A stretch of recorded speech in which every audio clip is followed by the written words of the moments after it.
Yan, babalikan na natin to rice cooker. Dumating na tong thermal fuse natin. Kakabit natin dito yan. Tapos testingin ulit natin kung dapat pagsaksak mo naka-warm lang siya. Tapos pag pinindot mo tsaka kukuk, matetestera natin yan para siguradong maayos. Yan, nakabit ko na yung thermal fuse. Ready na tayo mag-testing. Kailangan marunong mag-test ang gumagawa ng rice cooker. Paano mo matest yan? Ito ang plug. Halimbawa, sinaksak mo na yung plug. Hindi mag-o-on yung yung warm. Dapat warm na ilaw ang umilaw niyan. Yan lang dapat ang reading niyan. Yan, maliit lang na yan. Kapag in-on mo na yan, ay, lagay natin. Pag in-on mo na yan, yan dapat ang reading niyan. Cook na yan. Warm.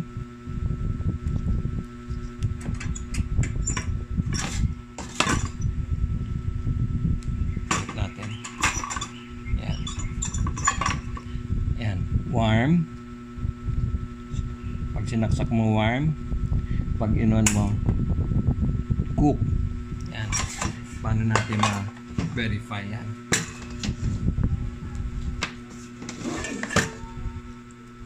Okay. Diba? Kita ba? Diba sabi kanina, dapat warm?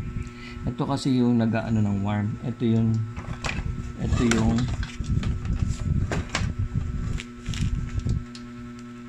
yung tinatawag na thermistor. Yan ang nagki-keep warm. So pag tinest natin yan, tignan niyo yung reading ha. Yun lang ang bibigay niyan. So tama ang warm. Pag saksak mo, naka-warm. Pag pinest mo yung cook, itong heating element, itong dalawang pole na to, yan yung buong heating element, yung plato. Kapag tinest mo yan, ayun yun yung binigay sa atin kanina. So tama. Hindi ka maihilawan, hindi ka masusunugan. Ngayon yung iba, ang nakakabit hindi thermistor. Thermostat. So yung thermostat na yung kinakalibrate pa yon, mas mahirap yon. Ito okay na to. Pag sira, palit lang yan.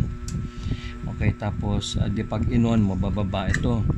Ito namang tinatawag na thermostat limiter, magnetic.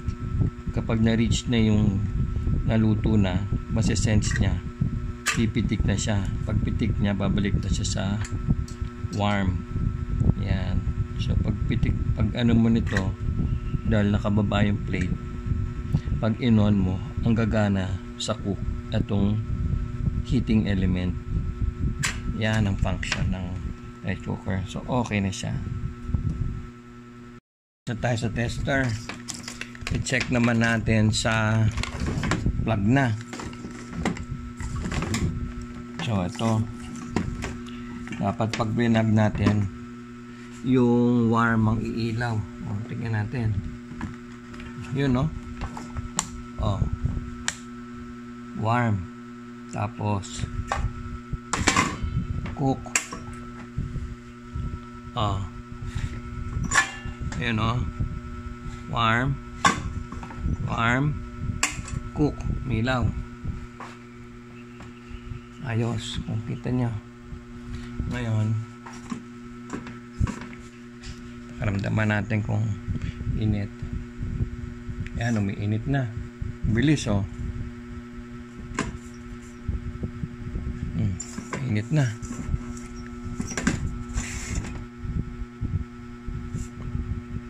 Yan na.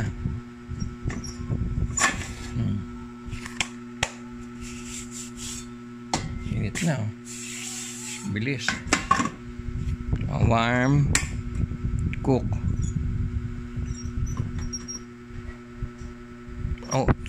Lakas na. Pinapakaramdaman ko lang kung kumakalat sa kabila. Dapat buong plate. Ayan, mainit.